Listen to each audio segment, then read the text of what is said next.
ಎರಡನೇದಾಗಿ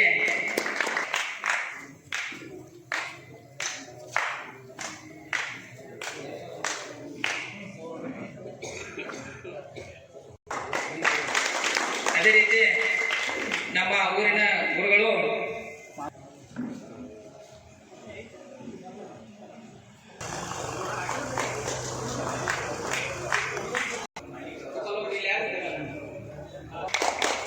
ವೇದಿಕೆ ಮುಂಭಾಗದಲ್ಲಿ ಬರಬೇಕು.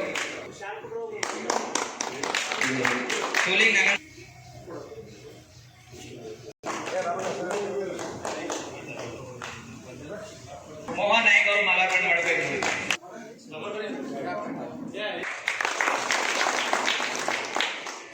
ಏನಪ್ಪ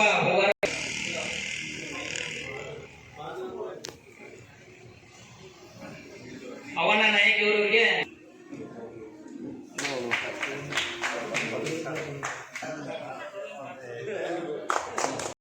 ಹೊಸಗೋಲ್ಡ್ ಕೊಡ್ಬೇಕು.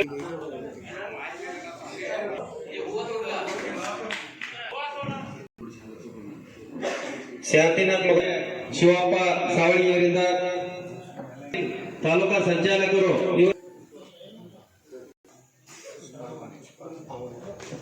ನಮ್ಮ ಜಿಲ್ಲಾ ಅಧ್ಯಕ್ಷರು ಅದೇ ಕಾರ್ಯದರ್ಶಿಯಾದ ಪ್ರಕಾಶ್ ಮಗದು ಅವರಿಗೆ ಗುರು ಮಡಿವಾಳ ಅವರಿಂದ ಯಾದಗೋಡು ಗ್ರಾಮ ಪಂಚಾಯತಿಯ ಮೆಂಬರ್ ಆದ ಅವರು ಕೂಡ ವೇದಿಕೆಗೆ ಆಗಮಿಸಬೇಕು.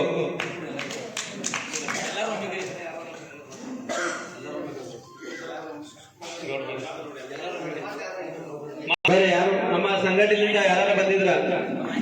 ಅದೇ ರೀತಿಯಲ್ಲಿ ಇವತ್ತು ಕರ್ನಾಟಕ ರಾಜ್ಯ ರೈತ ಸಂಘ ಹಾಗೂ ಕೂಲಿ ಕಾರ್ಮಿಕರ ಹಿತಾಸಕ್ತಿ ಹಾಗೂ ಶಾಪ್ ದೀಕ್ಷೆಯನ್ನು ಮಾಡ್ತಾ ಇದ್ದೇವೆ. ಗ್ರಾಮದ ಎಲ್ಲ ಹಿರಿಯರು ಮತ್ತು ಕಬ್ಬು ನಿರ್ವಹಿಸಿಕೊಳ್ಬೇಕಂತ ಹೇಳಿ ಅವ್ರಿಗೆ ಕೇಳ್ತೇವೆ. ನಮ್ಮ ನಗರಗಳ ಗ್ರಾಮದ ಎಲ್ಲ ಹಿರಿಯರು, ಯುವಕರು, ಕಬ್ಬು ಬೆಳೆಗಾರರು ಶಾಲೆ ದೀಕ್ಷೆಯನ್ನು ನಮ್ಮ ರಾಜ್ಯದ ಅಧ್ಯಕ್ಷರು ನಿರ್ವಹಿಸುತ್ತಿದ್ದಾರೆ.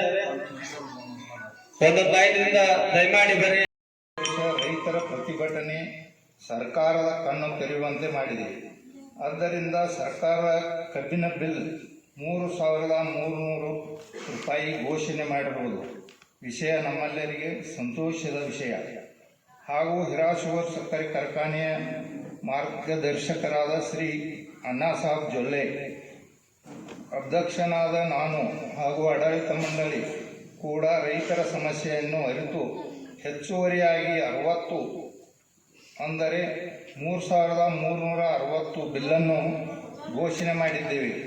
ಅದರಲ್ಲಿ ಈಗಾಗಲೇ 3,260 ಬಿಲ್ಲನ್ನು ನವೆಂಬರ್ 30ರವರೆಗೆ ರೈತರ ಖಾತೆಗೆ ಜಮಾ ಮಾಡಲಾಗಿದೆ.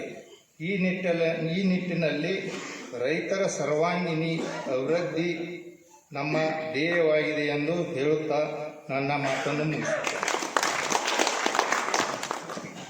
ನಾವು ಈ ರಾಜ್ಯದ ಯುವರಾಜನಾಗಿ ಮಾಡ್ತೀನಿ ಅಂತ ಅವ್ರಿಗೆ ಚಾಲೆಂಜ್ ಮಾಡ್ತಾನ.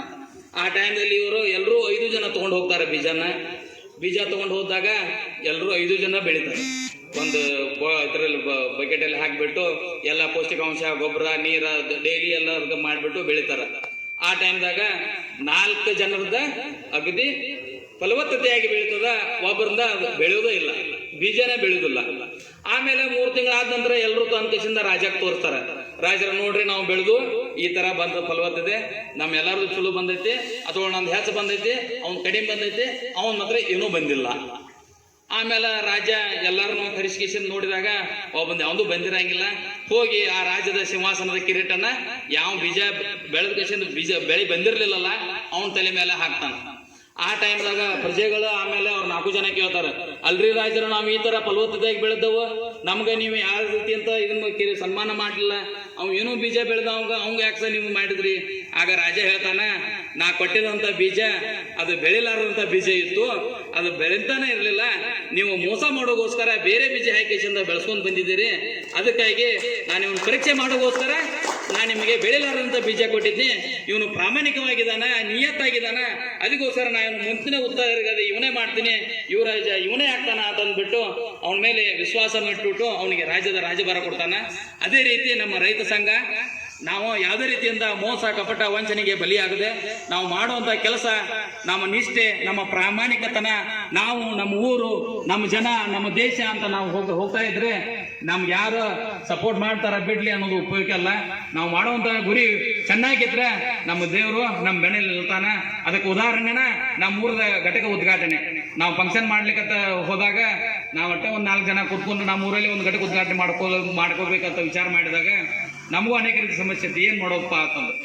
ಆಮೇಲೆ ನಾವು ಎಲ್ಲರನ್ನು ಭೇಟಿ ಆದ್ರು, ನಮ್ಮ ಫಂಡ್ಸ್ ಕಮಿಟಿ ಅವ್ರನ್ನ ಭೇಟಿ ದಯಮಾಡ್ಕೊಂಡು ಬರ್ರಿ. ಕರ್ನಾಟಕ ರಾಜ್ಯ ರೈತ ಸಂಘಕ್ಕೆ, ಕಬ್ಬು ಬೆಳೆಗಾರರಿಗೆ ಜೈ ಜೈ ಜವಾನ್.